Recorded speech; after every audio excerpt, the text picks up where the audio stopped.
keen to see what sort of player Smith-Rowe in particular is going to be tomorrow. Right now, he's 20 years of age. What's he going to look like at 26? Because I'm not saying he's going to be like these players, and I'm not trying to put pressure on the guy, but he's got a long way to, even if he becomes a fraction of Kevin De Bruyne, Kevin De Bruyne, apologies for mispronunciations, but if he even gets a fraction of what Kevin has as a footballer, he'll have a good career. Obviously, I hope he can go out and be that 8.5, as I call it, long term. I do think long term Smith-Rowe will be able to play in a pivot, and it's for that reason I would love Grealish to come to this club in his own right, people, but we ain't got 80 million to grab him and all of those sort of things. But I personally see Grealish as a viewpoint as well for Smith-Rowe, not because of the low socks, but, Grealish can play in a midfield three as a pivot or at a push, in a more withdrawn role and still do his thing. He can play off that left. In an ideal world, I'm sure Grealish probably feels more comfortable playing in the same role as Smith-Rowe, where you're kind of giving him the freedom to pop up on the left, pop up on the right, and so on, and drop deep and make runs and do what you need to do, connecting with your fellow attackers. I think Smith-Rowe long term, he needs to be able to do that. Fundamentally, you want him to be a specialist of one, like Jack Grealish is, but he's able to affect the game across all aspects. Smith-Rowe is doing what he needs to do. Personally, I'm not gonna lie, I'm not buying and I know there's a lot of, I'm not buying the whole, as much as I rate Smith-Rowe and nobody's happier than me, he's a Haaland boy, but I'm not buying the whole don't sign at 8.5, don't sign at 10 because we've got Smith-Rowe. It's like fans have a short memory. I don't want Smith-Rowe's game time to be hampered. You've seen what Willian is doing for other young players. I want Smith-Rowe to still play and be used, but one, competition. If you're going to play for Arsenal, any top club, within reason, there's going to be competitions. And in an ideal world, you want two people competing for every spot. And being a midfielder is difficult, let alone being at Arsenal. So he has to recognize that and these sort of things. Yeah, we want to develop young players, but are we trying to be a football club that's trying to win stuff eventually, or are we trying to be a development farm for the sake of it? What are we developing players for? To help us on the quest, not just developing them for the sake of it. Also, it's like fans have short memories. We can go back to Thursdays, Crystal Palace, big up Saka, big up Tierney, big up Smith-Rowe for what they do. But like you saw, when you're missing a Tierney, when Saka isn't quite at it, or Smith-Rowe has that expected bad game because he's a young 20-year-old, you need other players to pick up the slack. And that's what it is. Yeah, Aubameyang made the difference and we want him to start scoring goals. But when he hasn't been scoring goals, we've struggled. Football is a squad game. Now, you want these individuals to stand up to be counted, but it's 38 Premier League games alone. It's extremely naive to expect even one footballer to be on point for all of those games. So I think we need someone. Personally, I want an 8.5. I want someone that can play with Partey. I actually want two central midfielders in the summer. I want someone that can do what Partey does. I'm actually talking primarily what we've signed Partey for, to be that presence, to win the ball back and all of those sort of things. I really want someone that can do that, because as you've seen, if Partey, and I've spoken about in a video today, if Partey isn't involved, we're back to square one. Partey's only one man. What happens if we play a team like Man City that hold on to the ball more than us, and we're trying to say we need to win it back quickly? Partey can't do it alone because he's going to be a piggy in the middle sort of thing. Do you get it? So I want someone that can step in if Partey's not there, someone that can be utilized with Partey. Obviously, I want somebody that is, an 8.5. We're not going to get Kevin De Bruyne, but I want someone that can create play as well as being box to box and obviously present some goal scoring opportunities, people. So for me personally, I want two midfielders. It's probably naive expecting two midfielders between now and January on top of all the other business we might do. There's still talk. I know we're going to get on to Cedric Suarez had a great game, but we could still, if most Arsenal fans, right back is still an area for debate. We're going to get onto it, but right back is still an area. Back up, left back potentially is a region. We hear the club wants a centre half. I personally feel if all these areas was addressed, I personally feel Arteta would go for a striker, because I don't think he thinks Lacazette or Aubameyang aren't bad players. I just think he wants a striker that can kind of, score goals like Aubameyang, have the team play and all of those things like Lacazette, as well as effectively being quick and consistently able to lead the line, whether he wants them to drop and get involved in play or he wants them to have a back to goal sort of thing. Will that happen? I don't know. But it is in that regards, people. So yeah, man, what have we got first on the agenda? Apologies, people. There's actually so much tabs here. First things first, let me bore you lot all with the Google tab. Where's the Smith-Rowe thing? I think I've already touched on Smith-Rowe. Like I said, man, end of the season, why not You know, it is a big pressure and it is a big privilege. You know, Smith-Rowe's still a young man. He's still developing. He's still learning his tricks and the trades of the game. Really and truly, if you're honest with yourselves, maybe Smith-Rowe's in line for a new deal, because we spoke about, what's all of that? Apologies, people. I got scared there. I'm on transfer mark. You can't see it. But as I was saying with Smith-Rowe, we talked about committing people to signing new deals and all of these sort of things. You know, of course, it's obviously exaggerated a bit more because Smith-Rowe's emerged to the team. But for me, he now moves to top of the pile. You know, we need to be a bit proactive. We know we need to get rid of players, bring people in. You know, 1 minute Torreira's in the headlines today, Dennis Ozil. We know we're overstretched. But now, you know, in list of priorities in terms of committing players to new contracts, I'm sure Balogun was probably ahead of Smith-Rowe in terms just because of the duration. For me, Smith-Rowe goes to the top of that pile because he's contracted until 2023. You know, he's got a new mark. Let's commit him. We always talked about running down deals and stuff like that. Between now and the summer, let's start these talks about Smith-Rowe signing a new deal, because he's 20 years of age. He's contracted until 2023. You know, even if he never plays for Arsenal again, the very fact of in these last 5 or so games he started and showed some quality, he's become a £20 million player, which could alert other teams. So we need to help ourselves in that regards. We're finally seeing it. You know, shout out to Smith-Rowe, because in his 5 Premier League appearances, he's had a hand in 3 assists. You know, Saka and him always linking up on the field and whatnot. And he's only going to go from strength to strength. For me, that is a priority, that you sign him to a new deal. And it's quite crazy, you know, really and truly, you know, Smith-Rowe at 20 years of age, you know, he's nowhere near his finished article. This is why we need another player. It's nothing to do with Smith-Rowe. There's going to have times, and I hope Smith-Rowe keeps playing well. Equally, you know, football works in seasons. You know, you've seen it with Lacazette and Aubameyang even, and Smith-Rowe is no different. Every footballer goes for it. Smith-Rowe is riding high right now. He's playing well. He's affecting it. I don't want this to happen, but negatively, how many times have you lot seen players when they play badly, it persists as long as this and it goes bad? We need other players. We can't put all our eggs in Smith-Rowe. He's not Lionel Messi. He's not Cristiano Ronaldo. No club can rely on players unless they're those two. That doesn't mean we can't make him make the difference. That doesn't mean he can't get consistent game time. That doesn't mean he can't be a regular. He can be all of these things. He's a special mercurial talent, but we need options. There's no way around it. And people, no matter how good Smith-Rowe has been, if we're real, I think he's going to keep getting better and better. I think it's his spot to learn. But if we remove the Arsenal hat and the emotion and the euphoria, the man's played 22 times for Arsenal Football Club. We know he's been injured. You know, a lot of them has been Europa League. Recently, it's Premier League. He's still on the face of it, 20 and inexperienced. You know, he's going to have games like Palace where he's not standing out, but he's also going to have games where he affects it. You know, I'm keen to see what he looks like when he's had 22 appearances for 100 appearances, for Arsenal.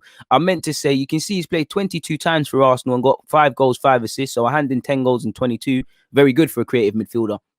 You know, he's played 4 games more for Huddersfield. That tells you he's still inexperienced, and these players will go through patches. Right now, you know, Smith-Rowe is a breath of fresh air. Like you're seeing with Saka to a degree now, he's going to become a marked man. Even against Palace, they marked him the hell out of that game. You see it with Saka now. Saka's still a quality player, as you see. But now there's not too much space available to Saka because they know he's a difference maker for Arsenal and they know he's someone that can present problems. How have you seen Saka used to have more time to like dribble and run onto people? Now, 9 times out of 10, Saka's having to shield the ball. There's 2 men on him. Someone is getting tight onto him and somebody's standing off. They're doubling against him. That's going to happen with Martinelli. That's going to happen with Smith-Rowe. It's how they counteract that. But for me, Smith-Rowe is the future of this football club, you know, and he's, for me, for years we were saying, and it's no disrespect to Joe, because I think Joe can have a future in the pivot, you know, at some stage, but we're saying how is Joe Willett getting opportunities in this 10 row and it's not Smith-Rowe? Smith-Rowe looks like the more mature player in my opinion. You know, he didn't have the best of times at Leipzig. It probably helped him grow up a lot off the field, which probably helping him right now deal with the pressure of being an Arsenal footballer, because you can even see, for me, you can see the growth in Saka. You know, he's gone from being that shy lad. He's still a bit shy as a young man, but he's more comfortable with the media.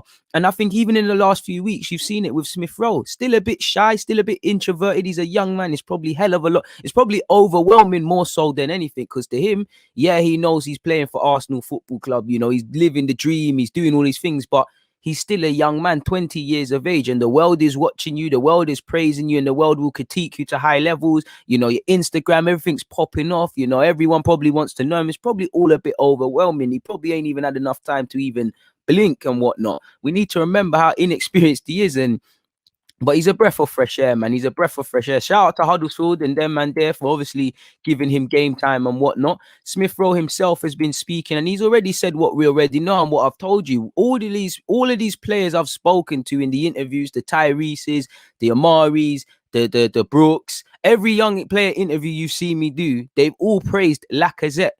As well as Smith-Rowe and Nelson, who I hope to interview one day, probably not. They've all praised Lacazette. I'm not saying to keep Lacazette just because he's good for the young players, but I have to respect him for taking them under his wing and being the big bro. And it was heartwarming hearing Smith-Rowe speak. And it means what it's like I said, it's like the way I've seen Smith-Rowe go from being that shy lad already in a matter of weeks, he's growing. Go and look at his first Arsenal interview to Sky Sports and the one yesterday. He's only going to get better. He's only going to get better. Before we get into this, I'm not showing the chat enough love. I appreciate you. John is saying, yo, DG, another cheeky stream. How's you? I'm good, man. I've definitely got a spring in my step because Arsenal won yesterday. I'm doing what I need to do. Essa said, DG, hope you make it big like troops. Your work rate is mad. I appreciate those positive comments, my guy. Please make sure you're hitting the like button. Hey, Stylish, I can't lie. I got a DM saying that you're doing a bit of a dictatorship with the moderator thing. Please get rid of people for spamming and derogatory comments, but a difference of opinion, don't get rid of them for that, my guy. People are snitching on you, really and truly. So it is what it is in that regards. Manny Young has said, if Torreira and Guendouzi come back in the summer, would you still want two centre midfielders? Well, if they're going to stay, obviously it changes plans. I think Torreira's gone regardless, so I'd say one. I think it would change plans slightly because I'd probably just want one midfielder. I'd probably still want that 8.5. I'm probably admittedly more open to finding a traditional 10. If Torreira says he wants to stay and he becomes that Torreira that he came initially under Unai Emery, then for me, you can compete with Partey. You can play with Partey. Cool. That's good for us in the squad sort of thing. Guendouzi, I want Guendouzi back. Still a lot of definition. What specific midfielder is Guendouzi going to be? So yeah, for me, in an ideal world, Guendouzi, Torreira, Thomas Partey, and Smith-Rowe are the midfield options. I'd probably look to bring in another one. If two come back, I'd bring in one. But if them two did come back, Manny, then I'd be more. Right now, I more want an 8.5 than a 10, if anything. I'd be more open to finding a sort of traditional 10 if that makes sense. So it is what it is in that regards, man. Big up yourself. AJ said, I'm back again, deluded. I'm addicted. I appreciate you, my guy. I appreciate all of you lot. Big up the members, big up the subscribers. If you're here for the first time, make sure you hit the subscribe button, people. It doesn't cost a thing. Make sure you hit the like button. We've got people in here all the way from Ethiopia. It's ridiculous. Big up all the Ethiopian apologies guys in here, man. DG Nation, really international and global and those sort of things, man. I really appreciate you guys, man. Someone has said, do you want to keep Mustafi? Nope. It is what it is in that regards. Someone has said, Frederic, big up you, because I know you're in Switzerland. You said Nelson and Willock should be our squad players and assets for like 20 million to raise funds. Badly want to keep Reece Nelson, but if they keep playing like this or not taking their chances, eventually people have to go. I like all of these young players getting opportunities, but you've got to take them. Smith-Rowe's only played 22 times for Arsenal, only 5-6 games at a push for Arsenal. So as much as I think he's going to have a future and do all these things, he needs to keep showing it. Saka doing what he needs to do. Make sure you don't ever get complacent. Maitland-Niles, you've been in the team, you've been out the team. It's a bit of hokey pokey. We're going to get onto him in a bit. Reece Nelson, you haven't really had opportunities, but have you grabbed all of them when they've been there? Reece Nelson, Willock, and Ketia, you lot all need to start putting in performances. It's probably, I want all of these Hale End boys to make it. It's probably naive to expect them all to make it at Arsenal Football Club, but what I want them all to go on and do is still have good careers, still play at the top level, still definitely make money for our football club. Going into this Daily Mail report, Smith-Rowe reveals Alexandre Lacazette has helped him so much to settle into the first team. And like I said, every young player I've personally spoke to has praised Lacazette for how he is around them and how he is off the field. Like, he really takes an interest in them. He's got a lot of legit friendships with them and things like that. His heat praise. He said, I don't want to single out any player, but Lacazette playing together with him up top. And you can see, as well as the chemistry's there off the field, it's there on it. Saka, Smith-Rowe, Lacazette, all in particular, they all three of them are looking at each other and looking for each other, better yet. And I personally don't mind that, because I do think people, the immediate solution within football nowadays is to buy. All your solutions is solved as long as you get your checkbook out. that is part of what fixes it, but it's also not. I do think as an Arsenal fan, it's been really understated stability. Now, sometimes we've been in poor form. Willian and Bellerin, who have been in poor form prior, were still playing. Man could say that's stability. But I do think it's really underrated in playing your best players, playing them consistently, and allowing players to build up relationships, people. It's like Liverpool. Right now, it don't look so, but how many times will Trent or Robertson cross a ball and they know where the front three is going to be? Or Lacazette and Aubameyang that got that partnership? Or you saw Ozil, Santi Cazorla, and Alexis Sanchez in particular, when them three played together, they were on another level compared to the rest of the team. Or our rivals down the road, Son and Kane. You know, what was that goal Son scored the other day where Kane played a lovely pass and Son made a lovely run? I can't remember who they played. It might have been West Brom. But, you know, the more we can get these relationships going, the better. And in particular, the young players, as much as I like Lacazette, he's 29, he's not going to be here forever. The Smith-Rowes, the Sakas, the Martinellis, these guys here, the longer we can get them playing, the more experience they get, the more they play together, the more understanding. How many of you've all played football in this chat, people? You know, you play with better friends than others. How many times do you play with players because you know that player knows everything about you, knows the runs you like to make and what you sort to do? So it's a sixth sense. That's what we need, people, as well as new players. It's a mixture of different things. So shout out Lacazette. He said, it's helped me so much on and off the field. He gives me so much confidence as we link up and play together. He talks to me a lot. I'd probably say him. In relation to being called the Croydon Kevin De Bruyne, like Arteta said, I call him that as well for banter purposes. It is funny, but in serious moments, let's let my man develop. He's 20 years of age. He's played 22 times for Arsenal Football Club. You know, I think he's going to have a career, but let's look at the numbers. Are 5 games going to make or break your next, 10 years in this game? You know, he needs to keep going, and every day he needs to want to move that bit forward to being a player that has his own little legacy at Arsenal. He's got his opportunity. He's living the dream. Don't let nobody take it from you, because, Arsenal Football Club, you should always feel pressure. We're always trying to bring in other young players, and he's been through that, coming through the ranks. We're always trying to bring in better players. We're always trying to play different. So keep improving, keep taking your chances. And, he's played in the Bundesliga. He's played in Huddersfield.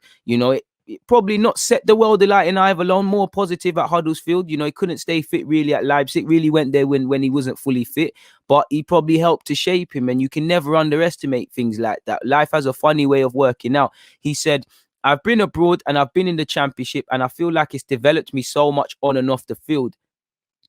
It is what it is. He said, I feel like I've grown and matured into a stronger, more confident player. I still want to see a bit more confidence from you, Smith-Rowe. And it will happen with the games as he becomes a bit more demanding on his teammates. I've seen it already with Saka. And you should feel a bit more mature, with more experience breeds confidence, Again, being in a relegation fight with Huddersfield, you should be able to fight to play good football at the carpet. Being away in another country in Leipzig where you don't know anything about the country or the language, and you've got to show you're a baller. It's a good thing. And I think Huddersfield helped him in more ways than none, because he played out wide, he played as a 10, he played in a slightly more withdrawn role as well. And already I think you've seen an improvement, because as good as he was at Huddersfield, he was kind of lacking in terms of goals and assists, and he's brought that into his game. He said, he's praised Arteta as well. Credit to Arteta. He's more or less said he gives him the freedom, the confidence, and the peace of mind. And it's like he said, if I make a mistake, just carry on and forget about it. That's it. You make a mistake, you keep going. And it's lovely to see that, everyone gets on to Arteta for what's going on with me included, with Saliba, with Ozil, with this guy and that guy. But when you look at Smith-Rowe, when you look at how Cedric played yesterday, I might be reaching a bit. When you look at plenty of other examples, of good man management. So the jury's still out for Arteta in terms of game management. But shout out to Smith-Rowe for his little game time and all those things. We'll get on to Buendia in a sec. But Smith-Rowe also touched on his relationship with Bukayo Saka. He said, we're so close off the pitch as well. And I think that's just showing on the pitch, really. We've known each other for such a long time. So as soon as we step on the pitch, we know each other so well. I'm happy to assist him today. Keep it up. He said, I feel like the first time we played together was an FA Youth Cup game or under 18s game, maybe against Liverpool. I feel like that was the first time we were properly together, and I think since then we've really clicked, and tonight showed that. Yes, of course, the Haaland collection helps. I think it makes it that bit special knowing we've come up together from the academy, through the academy better yet. And that's true, that's why we like these players and things like that, man. And long may it keep continuing, man. Fatso has said, what do you think this means for Reece Nelson and Willett? Nothing, places are there, because I've got, it's down to these players to take their opportunity.